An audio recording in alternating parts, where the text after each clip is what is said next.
السلام عليكم ورحمة الله وبركاته. سؤال يطرح كثيرا حول التخصصات المرفوضة في مسابقة توظيف الأساتذة. هنا بربي إن شاء الله راح نجاوبه يعني بصراحة وحسب فهمنا يعني. وزير التربية لم يضبط ولم يحدد في منشور وزاري مخصص التخصصات المرفوضة بدقة. لماذا؟ لأنها كثيرة جدا، كما أنه أيضا لم يحدد التخصصات المقبولة بدقة أيضا لأنها كثيرة أيضا. لكن يمكن أن نستنتج ذلك من خلال ما قاله الوزير شخصيا. وش قال الوزير؟ قال يجب الملائمة بين الشهادة الجامعية والكفاءة البيداغوجية المطلوبة مباشرة. يعني إذا عندك تخصص شهادة جامعية مطابقة للتخصص اللي راح تدرسه، فالأولوية لك. مثلا راح تقري رياضيات في المتوسط أو في الثانوي، عندك دبلوم رياضيات، فالأولوية لك أنت.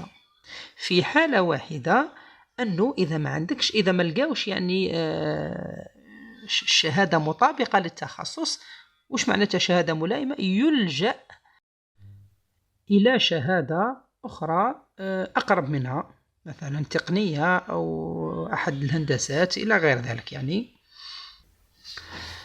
معذرة. النقطة الأخرى هي الأولوية حددها وزير التربية إلى خريجي المدرسة العليا للأساتذة. يعني حتى وراك مطابق الشهادة مع التخصص، الأولوية أولا إلى أصحاب خريجي المدرسة العليا، وبعدها التخصصات الأخرى الجامعية، لأنه يعتبرها كما قال يعني خيارات تكميلية لا غير. نروح الآن إلى بعض يعني التخصصات المرفوضة. مثلا علم النفس، علم الاجتماع بكل تخصصاتهم غير مطلوبة، مثلا في السيام، في الثانوي، في الليسي، لأنه ما كانش هناك تخصص يعني أو شعبة أو مادة يعني لديها علاقة بعلم الاجتماع أو علم النفس، وبالتالي تخصصات تعتبر مرفوضة. أيضا كل التخصصات الهندسة الدقيقة أو الهندسة التقنية، مثلا نقدموا بعض التخصصات، مثلا الديموغرافيا، التخطيط والإحصاء، مثلا الأرطوفونيا، مثلا علم الاجتماع، العلوم السياسية، الإعلام والاتصال. هذه تخصصات لا مكان لها في التعليم يعني.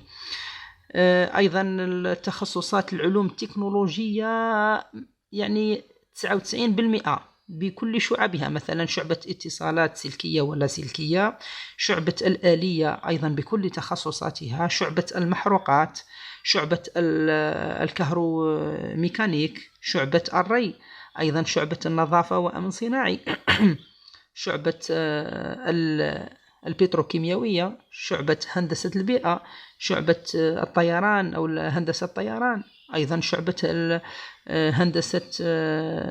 الهندسة البحرية، أيضا شعبة الكهروتقني أيضا بتخصصاتها، شعبة المناجم يعني. والتخصصات كثيرة يعني.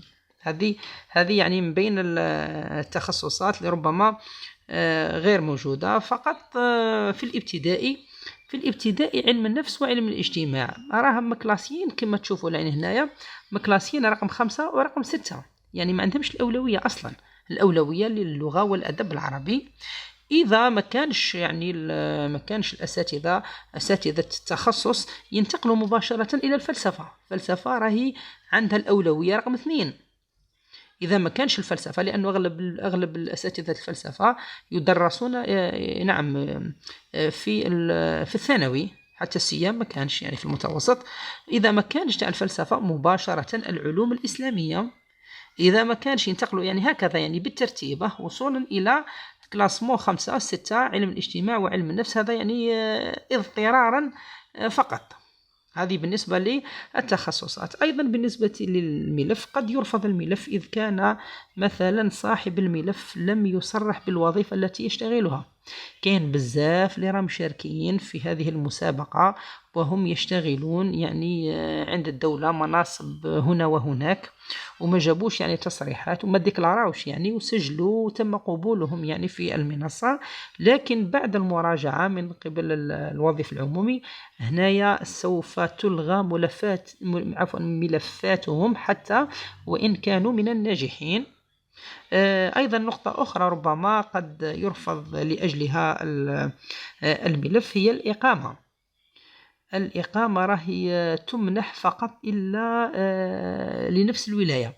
يعني إذا أنت مثلا من ولاية بسكرة وشاركت في ولاية باتنا أو خنشلة يعني وبعد مدة ربما يقبل ملف ومن بعد تظهر باللي راك مكش في نفس الولاية، هنا يتم إقصاء الملف. هذا فقط يعني مجرد دردشة مع الزملاء حول بعض التخصصات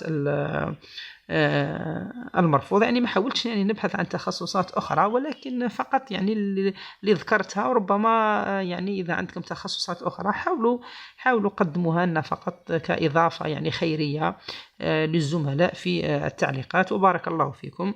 إذا كانت هذه يعني كان هذا موضوعنا في هذه الحلقة، وديما نقول ربي نجح اللي يستاهل أولا، وبالتوفيق للجميع.